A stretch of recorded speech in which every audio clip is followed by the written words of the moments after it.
My name is Anthony, and I'll be drawing for you. Hey, planet Earth, we meet again. Welcome to Anthony Draws For You, the channel where no idea is too crazy. This video is part 2 of a 2-part commission for these twins who are having a birthday. 2 kids with impeccable taste, I might say. Go head over to see video 1 if you haven't already. The first kid wanted Rocko's Modern Life, and this video is for the one who wants the Superman commission. I had taken a break from the superhero stuff a little while ago, so it was nice to get back into the swing of things. So for today's video, we're going to be drawing some Superman, or Kal-El for you scholars out there. I'll start off, the first illustration has a lot of action. He's getting a nice left hook there for Lex Luthor, giving the old right there Fred. Doomsday and Darkseid also make a guest appearance, both of whom are also getting their butts kicked. Illustration number 2 is going to be a little bit more of a reflective piece, looking back on the pages of history, taking a look at how Superman has evolved over the years in pop culture. It's the signature phone booth pose, which no longer applies sadly in 2019. Oh my god, think about that, there's no more phone booths. How is Superman going to change out of his dirty red underwear now? As always, quick plug before we get started. Please contact Susan at the office for business inquiries, whether it's for your kid's birthday party or otherwise. My skill set is not just limited to cartoons and superheroes. I also do commercial storyboarding, I do logos, I do pamphlets, restaurant menus, flyers, letterheads, and not for nothing, but I'm actually becoming pretty decent at this whole video editing software thing. So if you really want to surprise your spouse on your next wedding anniversary with a romantic slideshow presentation, or if you've got your own home movie footage from your family trip down to the Bahamas and you got some obnoxious photobomber who just jumped into the frame, hire me to be the bouncer. I'll get that guy out of there. My commissions list is currently open for anybody who actually is a fan of cartoons and comic books, and don't forget that autograph prints are available for anything that you see me create on this channel. Business out of the way, let's get on to the fun stuff. Sorry.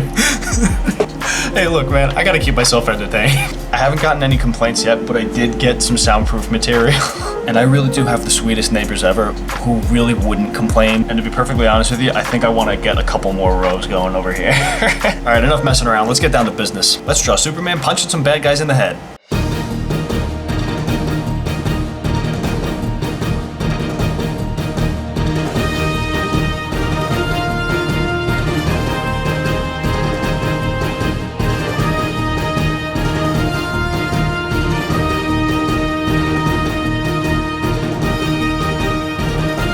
You know something? In like 5,000 years, the human race is going to look back and they're going to look at Superman the same way that we looked at the ancient Greek gods. Like, this is our mythology. Like, superheroes, those are our tall tales and ancient myths.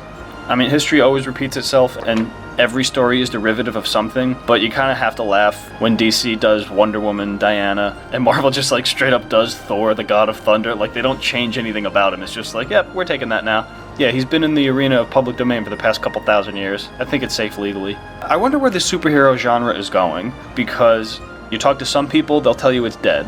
You go to a convention and it's like you can't escape it. I personally think that we're just entering a period of remission where the market is saturated and there's nothing new. Batman's not going anywhere, Superman's not going anywhere, but I'm really looking forward to seeing what DC, or specifically Warner Brothers, has in the works in the future. I'm seeing some really cool stuff. Like, they have so many underutilized properties. Just so many cool characters and they're a little bit gun shy. So, you know, when you read articles hyping things like Lobo and Birds of Prey with the Huntress, and I heard Black Mask is going to be the bad guy in that one. Let's see, what else? The Black Adam. The Rock was supposed to do that movie like 15 years ago. What's going on with that one? Oh, The Trench. Any of you guys see Aquaman? The Trench, they're doing a like a horror spin-off. That was possibly the coolest part of that movie. If you would have told me 15 years ago that Aquaman would have been my favorite DC movie, I would have looked at you and said, what are you, crazy? He swims, that's all he does. No disrespect to Aquaman, he's awesome. I still have yet to see Shazam. I heard it was pretty good. I heard it did pretty well at the box office, all things considered, because I think it came out very close within weeks of Endgame. Yeah, so that was definitely not an easy task to go toe-to-toe with the Avengers at the box office. Let's see, what else does DC have coming out soon? I mean, you can look online, you can see, like, you know, they have the Green Lantern Corps, New Gods, all that stuff, but everything just says TBD. I think they're just trying to figure out where they're going. They're trying to get a couple of hits under their belt. It's about time. I hear they're coming out with another Joker movie. Like, there's the Joker movie that's coming out in October. There's a Jared Leto Joker movie, which on the one hand, I'm like, oh god, how many times, like, is this a reboot? Is this a side thing? What's going on here? But then I remember the Three Jokers storyline, where there's apparently been you guessed it, 3 Jokers. Like, they all tag team in and out throughout the entirety of Batman's career. So they're like, all 3 of them are working together as one unit to mess up Batman's life over the years. So I don't know, maybe that might be kind of interesting to work that in. Maybe they are doing something with the 3 Jokers, and, you know, Joaquin Phoenix is just the earlier one of them.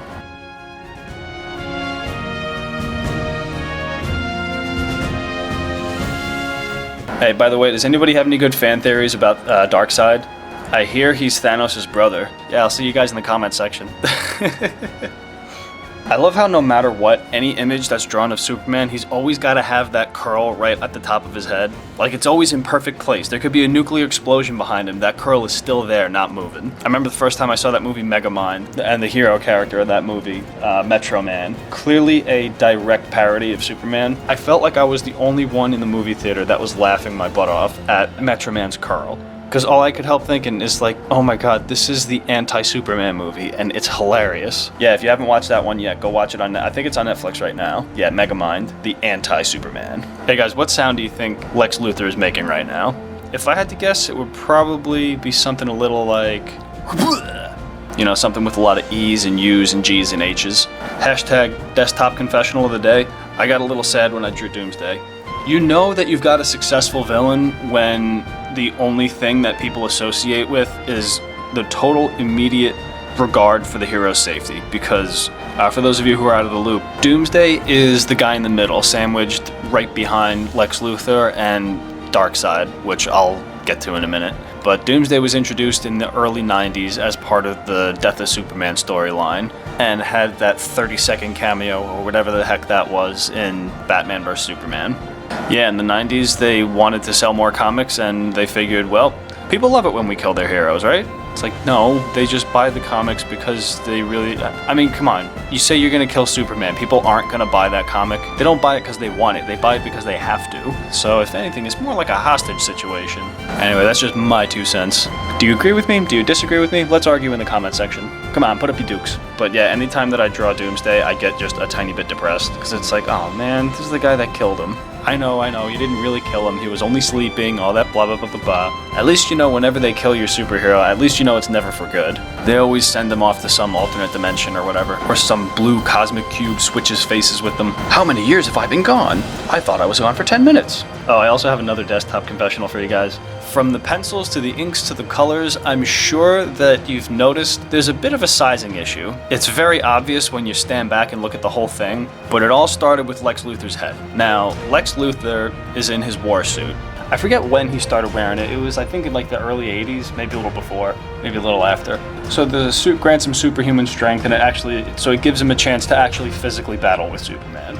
My vision of it, which is not an uncommon one among artists, the suit's big and bulky. It's not like Iron Man where it's like it's closer to the size of his actual body, like it's more form-fitting. No, this is it's really big and clunky. So I drew his head a little bit on the smaller side, and in order to line things up like a stack of dominoes and have Doomsday get knocked in the face by the back of Luthor's head, and then have the back of Doomsday's head knock into Darkseid's face, you could see it's sort of like going right down the line. The heads just kept getting like smaller and smaller. And then I finally zoomed out and I'm like, oh my god, I'm in trouble. Darkseid's head looks like a grape. And thank God for Clip Studio Paint, because I was able to fix that with just a little bit of resizing. I don't think I didn't feel the need to do that with Doomsday because half of his face is covered anyway. And the juxtaposition between everything, I thought that the new resizing of Darkseid's head sort of offset any disparity between the head sizes. So this next one is not an action scene, it's not a battle shot, it's no fight. It's just Superman changing outfits. I'll tell you, it really is weird not having phone booths around anymore. Alright, so think about, where do you make your phone calls when you're on your break from work?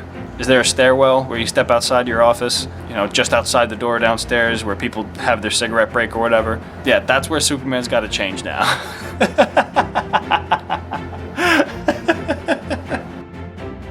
Hey, does anybody know if they've made any jokes about that in the comics or the TV shows or otherwise? Either comic book issues to read or episodes to watch? I would love to see if this joke has been made before. I cannot be the only person who's ever made this joke.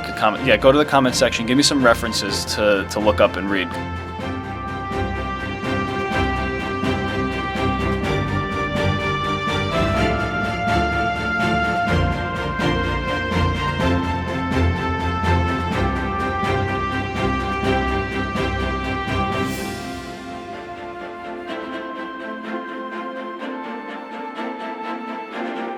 Anyway, going back to the DCEU, they sort of had a bit of an identity crisis over the past couple of years.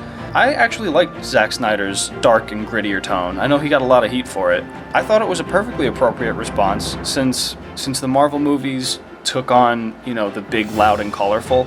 It made perfect sense to me. What did not make perfect sense to me, however, is my complaint that I think a lot of people had. All of the shortcomings for the Warner Brothers properties, I think it all came from the tippy top. I think a lot of it had to do with executives trying to accomplish too many things at once. Like they threw in the kitchen sink. There was a lot of sacrificing of good storytelling for moving the brand along and trying to catch up to Marvel's 10-year head start and do it in half the time. It doesn't work. I'm in the audience. I need to be courted. You gotta woo me. I gotta get to know the characters. They need levels. They need depth. They need to make mistakes, and not just because the script said so. They have to make difficult choices. I think DC has really started to get their act together, and they're really tapping into some previously untapped potential of stories that have already been established as awesome.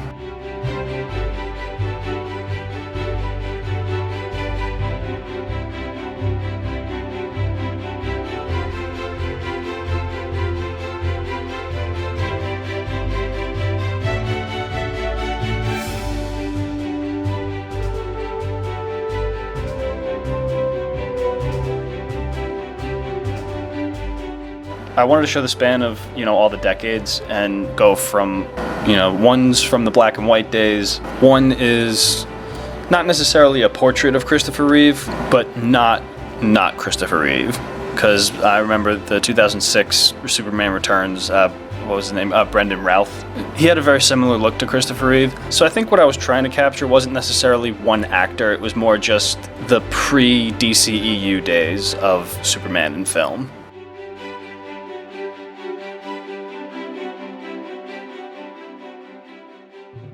Alright, that should about do it, ladies and gentlemen. Thank you very much for joining me. Once again, you have been watching Anthony Draws For You, the channel where no idea is too crazy. As always, thank you very much for your continued support. Be sure to pound that like button. Be sure to hit subscribe to keep the party going. Don't be shy, fill up that comment section. Let me know what you guys are into. And check back in every Monday, Wednesday, and Friday for some more mayhem. And that's it. I hate to see you guys go. I miss you already. Have a great rest of your day. Have a great rest of your week. Catch you on the flip side.